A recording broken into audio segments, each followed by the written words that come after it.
बड़ी खबर ताइवान से है, जहां एक सिरफिरे की करतूत की वजह से हंगामा हो गया।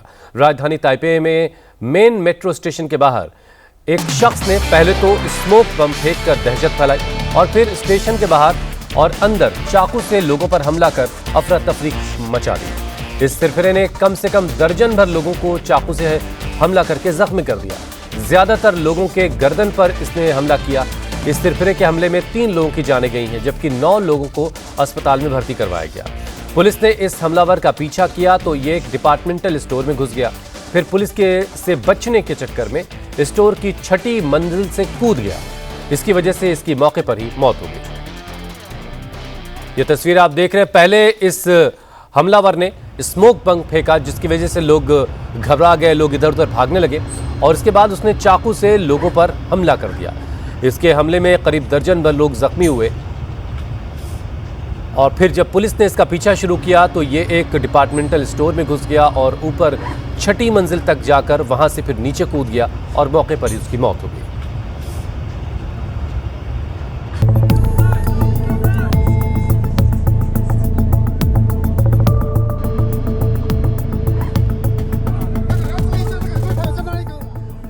पहला स्मोक बम सामने फेंका,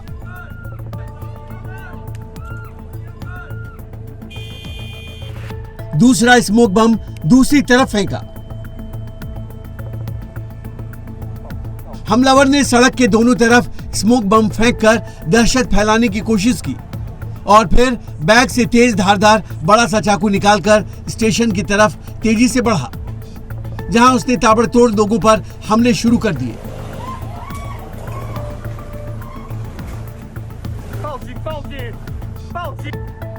पहला हमला, दूसरा हमला, तीसरा, चौथा और ये 5वां।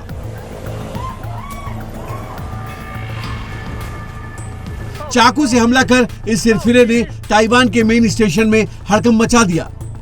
चीख चिल्लाते लोग जान बचाकर इधर उधर भागने लगे।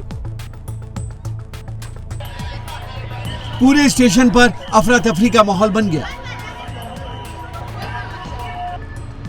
स्मोक बम की वजह से पूरा इलाका धुआं धुआं हो गया। एक शख्स तो बेहोश होकर फर्श पर गिर गया। एक सिरफिरे की जानलेवा हरकत की तस्वीरें ताइवान की राजधानी ताइपे के मेन रेलवे स्टेशन की हैं।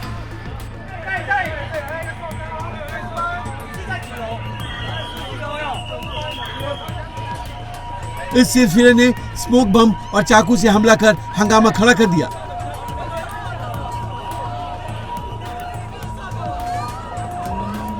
इस सिरफिरे के हमले में 3 लोगों की मौत हो गई, जबकि 9 अन्य घायल हैं,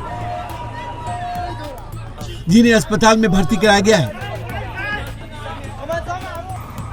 पुलिस से बचने के लिए हमलावर डिपार्टमेंटल स्टोर की बिल्डिंग पर चढ़ गया और वहां 6ठी मंजिल से छलांग लगा दी, जिससे उसकी भी मौत हो गई। सिरफिरे ने इस तरह से हमला क्यों किया, इसका पता नहीं चल पाया है। शुरुआती जांच में सिरफिरे का नाम 27 साल का चांग वेन बताया गया है।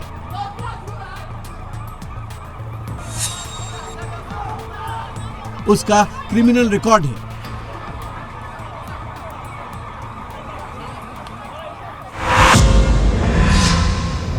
बांग्लादेश की राजधानी ढाका में आज उस्मान हादी को सुपुर्द खाक किया जाएगा। दोपहर 2:30 बजे उस्मान के शव को काजी नजरुल इस्लाम की कब्र के पास दफनाया जाएगा। इससे पहले जनाजे की नमाज होगी। उस्मान हादी की मौत पर बांग्लादेश की मोहम्मद यूनुस की सरकार ने आज एक दिन के राजकीय शोक का ऐलान किया। शुक्रवार को उस्मान हादी का शव सिंगापुर से ढाका लाया गया। इस दौरान एयरपोर्ट पर लाखों लोग मौजूद थे। एयरपोर्ट के बाद इनकलाब मंच के कार्यकर्ताओं के अलावा बड़ी संख्या में जमात इस्लामी के नेता भी मौजूद थे। वहां मौजूद लोगों को भड़काने जो लोग वहां पर भाषण दे रहे थे, वो लोगों को भड़काने लगे। उस्मान हादी की मौत के बाद पूरा बांग्लादेश उबल रहा है। हालात आउट ऑफ कंट्रोल हो चुके हैं। बांग्लादेश की सत्ता, सेना और पुलिस का कट्टरपंथियों पर कोई कंट्रोल नहीं है।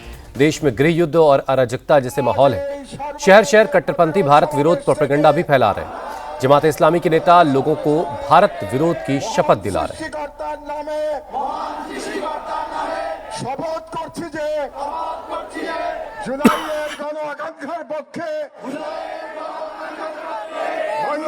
স্বাধীনতা সার্বভৌমত্বের প্রশ্নে আমরা আজ এই সর্বদলীয় প্রতিরোধ সমাবেশ থেকে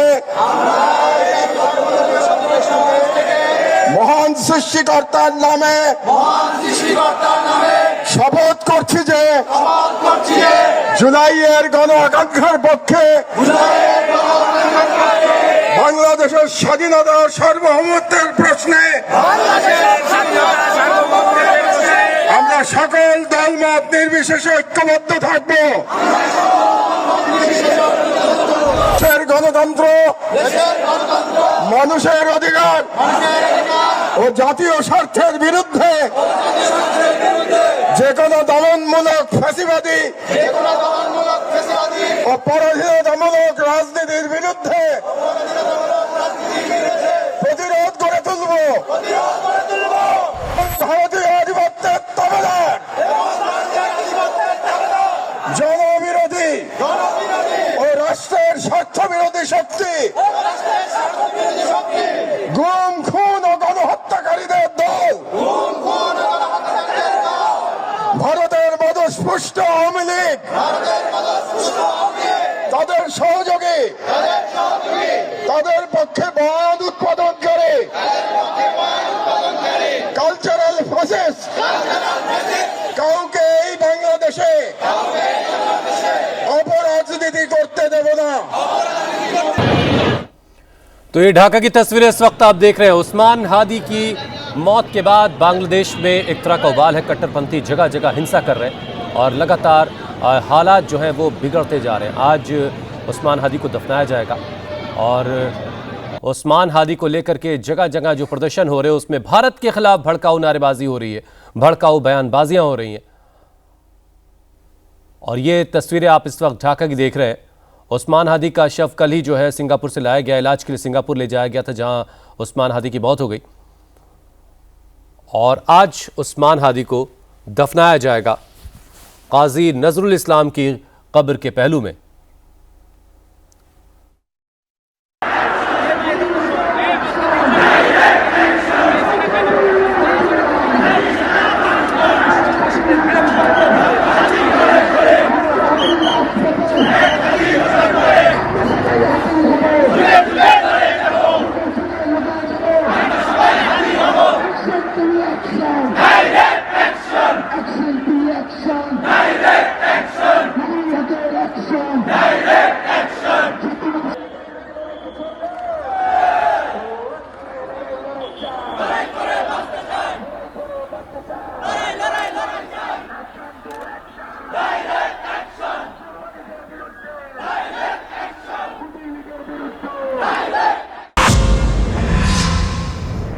उस्मान हादी की मौत के बाद बांग्लादेश में हालात एक बार फिर से जुलाई 2024 वाले हो गए हैं। जमात और कट्टरपंथियों ने पूरे बांग्लादेश पर एक तरह से कब्जा कर लिया है। मोहम्मद यूनुस की सरकार खामोश सी है। सूत्रों की माने तो इस हिंसा को मोहम्मद यूनुस सरकार का पूरा समर्थन है, जिसके सबूत भी सामने आने लगे। गुरुवार को ढाका में हुई हिंसा और प्रदर्शन के दौरान कट्टरपंथी नेता भी सड़कों पर दिखाई दिए। तौहीदी जनता के जासिमुद्दीन रहमानी और अताउर रहमान बिक्रमपुरी जैसे कट्टरपंथी नेता लोगों को भड़का रहे थे। इस दौरान दूसरे ग्रुप के नेता भी मौजूद रहे और उन्होंने भड़काऊ भाषण दिए। इससे साफ जाहिर होता है कि बांग्लादेश में जो हो रहा है वो पूरी प्लानिंग के साथ हो रहा है। जासिमुद्दीन रहमानी अलकायदा से जुड़े ग्रुप अंसारुल्लाह बंगला टीम का प्रमुख है। अवामी लीग सरकार के दौरान आतंकी गतिविधि में शामिल होने पर उस पर शिकंजा कसा गया। 2013 से 2016 के बीच ब्लॉगर्स की हत्याओं का समर्थन करने पर जेल में रहा, लेकिन मौजूदा मोहम्मद यूनुस की नेतृत्व वाली सरकार में उसे रिहा कर दिया गया। सूत्रों की माने तो यूनुस सरकार बांग्लादेश में हिंसा की आड़ में आम चुनाव को टालने की कोशिश कर रही है।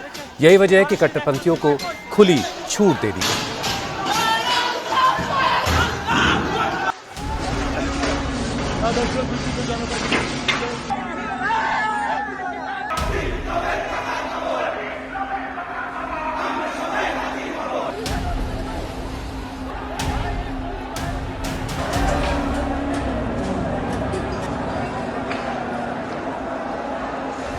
গণতন্ত্র, মানুষের অধিকার ও জাতীয় স্বার্থের বিরুদ্ধে যে কোনো দমনমূলক ফ্যাসিবাদী ও পরাধীনতামূলক রাজনীতির বিরুদ্ধে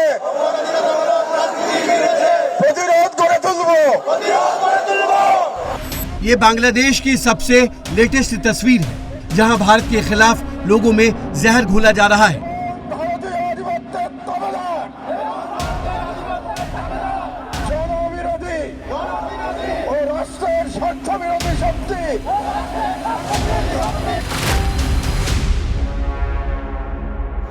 अल्लाहू अकबर के नारों के साथ तोड़फोड़ की जा रही है।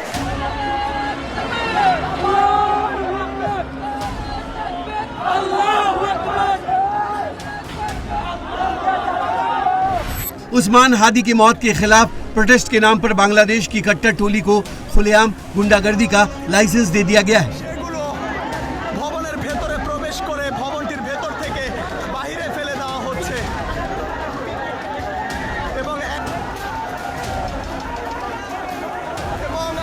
कट्टरपंथी मजहब के नाम पर अलग अलग इलाकों में नफरत का नया रिकॉर्ड बना रहे हैं।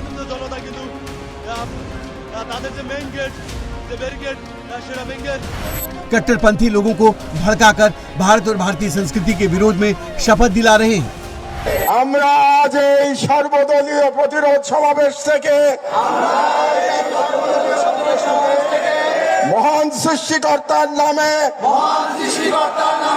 শপথ করছি যে জুলাইয়ের গণ আকাঙ্ক্ষার পক্ষে বাংলাদেশের স্বাধীনতা ও সার্বভৌমত্বের প্রশ্নে আমরা সকল দলমত নির্বিশেষে ঐক্যবদ্ধ থাকব। দেশের গণতন্ত্র, মানুষের অধিকার ও জাতীয় স্বার্থের বিরুদ্ধে যে কোনো দমনমূলক ফ্যাসিবাদী ও পরাধীনতামূলক রাজনীতির বিরুদ্ধে প্রতিরোধ করে তুলব। ভারতীয় আধিপত্যের তবলার জনবিরোধী ও রাষ্ট্রের স্বার্থ বিরোধী শক্তি, গুম খুন ও গণহত্যাকারীদের দল, ভারতের মদস্পুষ্ট আওয়ামী লীগ, তাদের সহযোগী, তাদের পক্ষে বয়ান উৎপাদনকারী, কালচারাল ফ্যাসিস্ট কাউকে এই বাংলাদেশে অপরাজনীতি করতে দেব না। इस्लामी नेता उस्मान हादी की मौत के बाद पूरा बांग्लादेश हिंसा की आग में जल रहा है।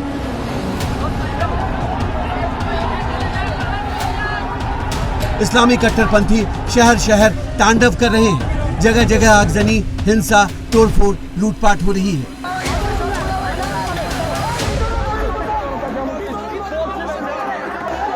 নথিপত্র ছিল সেগুলো ভবনের ভেতরে প্রবেশ। शुक्रवार की शाम इस्लामी कट्टरपंथियों ने उदीची शिल्पी गोष्ठी के दफ्तर पर हमला कर दिया। दफ्तर में पहले तोड़फोड़ की गई, उसके बाद आग के हवाले कर दिया।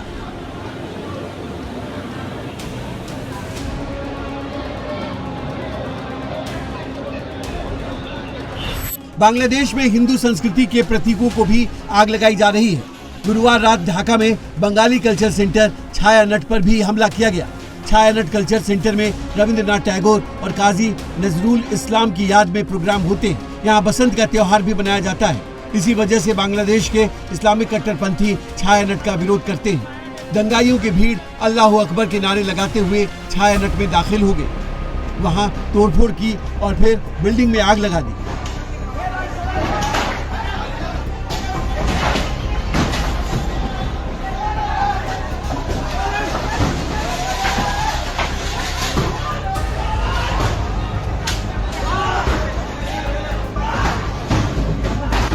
ভাঙচুরে করা হচ্ছে, আপনাদেরকে সরাসরি দেখানোর চেষ্টা করছি।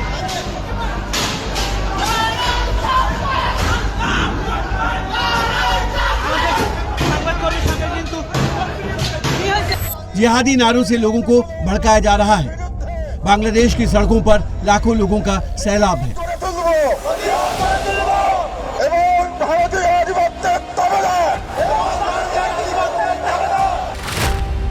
ओल्ड ढाका, एहसान मंजिल, शाहबाग, कारवां बाजार, धान मंडी, वसुंधरा, बनानी, बाड़ी धारा में जबरदस्त हिंसा हो रही है। बांग्लादेश में भारी हिंसा के बीच इनकलाब मंच के नेता उस्मान हादी का शव शुक्रवार शाम सिंगापुर से ढाका पहुंच गया है। हादी का शव जब पहुंचा उस वक्त ढाका की सड़कों पर लाखों लोग मौजूद थे। इनमें इनकलाब मंच के कार्यकर्ता और बड़ी तादाद में जमात के लोग मौजूद थे।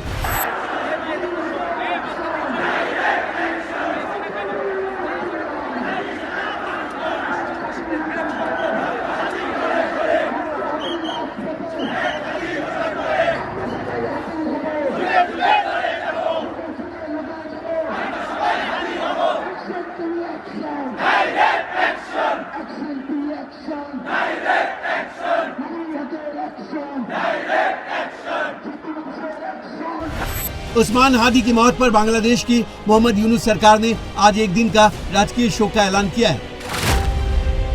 आज दोपहर 2:30 बजे उस्मान को ढाका में दफनाया जाएगा। उससे पहले जनाजे की नमाज अदा की जाएगी। उस्मान हादी का शव काजी नजरुल इस्लाम की कब्र के पास दफनाया जाएगा। इनकलाब मंच के समर्थकों ने उस्मान हादी के जनाजे में ज्यादा से ज्यादा लोगों को शामिल होने को कहा है।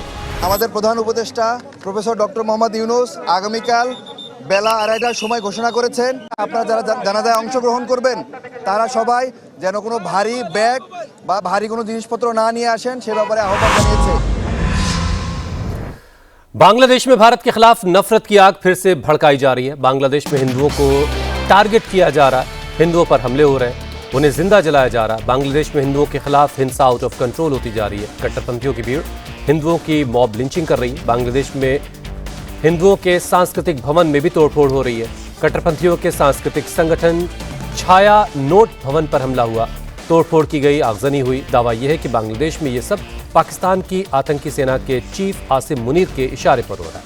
बांग्लादेश की जमात पार्टी को पाकिस्तान की खुफिया एजेंसी का सपोर्ट मिल रहा है।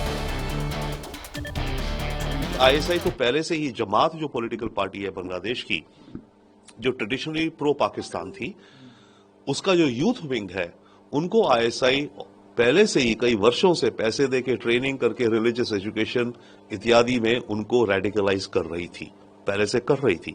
अब जब स्टूडेंट मूवमेंट द्वारा शेख हसीना का तख्ता पलट हुआ तो आईएसआई को और मौका मिल गया बांग्लादेश के अंदर अपनी करतूतों को बढ़ावा देने का और भारत के खिलाफ ओपिनियन क्रिएट करने का और भारत के लिए चुनौतियां खड़ी करवाने का। और अब बड़ी खबर दिल्ली से, जहां के कीर्तिनगर में दो पड़ोसियों में मामूली सी बात पर विवाद हुआ और ये विवाद इतना बढ़ गया कि दोनों तरफ से लाठी डंडे चलने लगे। बेस बॉल, बैट और तलवारें निकल आई। दोनों पक्षों ने एक दूसरे पर जमकर हमले किए। इस हमले में कई लोग जख्मी हुए हैं। मारपीट की खबर मिलने के बाद पुलिस मौके पर पहुंची और दोनों पक्षों में सुलह करवाई गई। बताया जा रहा है कि दोनों पक्ष एक ही बिल्डिंग में रहते हैं। किसी बात पर उनका विवाद हुआ और बात इतनी बढ़ गई कि दोनों पक्ष एक दूसरे पर हमलावर हो गए और तलवार तक का इस्तेमाल हुआ इस मारपीट में।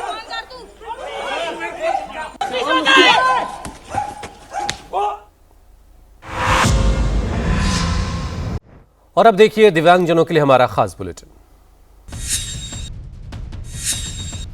प्रधानमंत्री नरेंद्र मोदी आज से 2 दिन के लिए पश्चिम बंगाल और असम के दौरे पर रहेंगे। पीएम मोदी आज सबसे पहले पश्चिम बंगाल पहुंचेंगे, जहां वो 3200 करोड़ रुपए की 2 राष्ट्रीय राजमार्ग परियोजनाओं का उद्घाटन करेंगे और उनकी आधारशिला रखेंगे। नदिया जिले में NH-34 पर 66.6 किलोमीटर लंबे 4 लेन का उद्घाटन करेंगे। इसके साथ ही नॉर्थ 24 परगना में 17.6 किलोमीटर लंबे 4 लेन की आधारशिला रखेंगे। उसके बाद आज दोपहर 3 बजे पीएम मोदी गुवाहाटी पहुंचेंगे। वहां पर एयरपोर्ट के नए टर्मिनल भवन का उद्घाटन करने के बाद एक जनसभा को संबोधित करेंगे। 21 दिसंबर को पीएम मोदी गुवाहाटी में शहीदों को श्रद्धांजलि देंगे। उसके बाद डिब्रूगढ़ में एक फर्टिलाइजर कंपनी के लिए भूमि पूजन करेंगे। नेशनल हेराल्ड मामले में प्रवर्तन निदेशालय ने अब दिल्ली हाईकोर्ट का दरवाजा खटखटाया है। ईडी ने सोनिया गांधी और राहुल गांधी के खिलाफ मनी लॉन्ड्रिंग मामले में दाखिल चार्जशीट पर राउज एवेन्यू कोर्ट की ओर से संज्ञान लेने से इनकार करने के आदेश को दिल्ली हाईकोर्ट में चुनौती दी है। ईडी का कहना है कि ट्रायल कोर्ट के फैसले में कई कानूनी खामियां हैं और इस फैसले की समीक्षा जरूरी है। नेशनल हेराल्ड मामले में सोनिया गांधी, राहुल गांधी समेत 7 को आरोपी बनाया गया है। कोर्ट ने कहा था कि ईडी चाहे तो जांच जारी रख सकती है। एनसीपी नेता और महाराष्ट्र के पूर्व मंत्री माणिक राव कोकाटे को धोखाधड़ी और जालसाजी मामले में बॉम्बे हाईकोर्ट से बड़ी राहत मिली है। कोर्ट ने माणिक राव को सरकारी हाउसिंग स्कीम से जुड़े धोखाधड़ी और जालसाजी के मामले में जमानत दे दी। हालांकि कोर्ट ने सजा पर रोक लगाने से इनकार कर दिया और कहा कि शुरुआती सबूत कोकाटे की इसमें शामिल होने की ओर इशारा करते हैं। दरअसल कोकाटे पर आरोप है कि उन्होंने अपनी इनकम के बारे में झूठे एफिडेविट जमा करके आर्थिक रूप से कमजोर वर्ग के लिए सरकारी योजना के लिए एक फ्लैट हासिल किया था। भोपाल को आज से मेट्रो की सेवा मिलने जा रही है। केंद्रीय मंत्री मनोहर लाल खट्टर और मुख्यमंत्री डॉक्टर मोहन यादव आज शाम भोपाल मेट्रो को हरी झंडी दिखाएंगे। प्रधानमंत्री नरेंद्र मोदी कार्यक्रम को वर्चुअली संबोधित करेंगे। इस दौरान देश के कई वरिष्ठ और प्रमुख नेता शामिल होंगे। 21 दिसंबर से एम्स स्टेशन से सुभाष नगर स्टेशन के बीच कॉमर्शियल रन शुरू होगा, यानी 21 दिसंबर से आम नागरिक मेट्रो में यात्रा कर सकेंगे। 7 किलोमीटर की यात्रा में 8 मेट्रो स्टेशन शामिल हैं।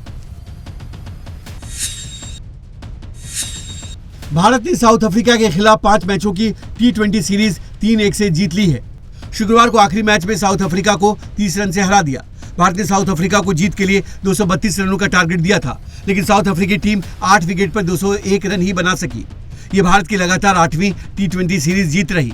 साथ ही भारत ने अब तक लगातार 14 T20 सीरीज या टूर्नामेंट ऐसे खेले हैं जिसमें उसे हार नहीं मिली है। भारत की ओर से तिलक वर्मा और हार्दिक पांड्या ने हाफ सेंचुरी लगाई। वरुण चक्रवर्ती ने 4 विकेट झटके।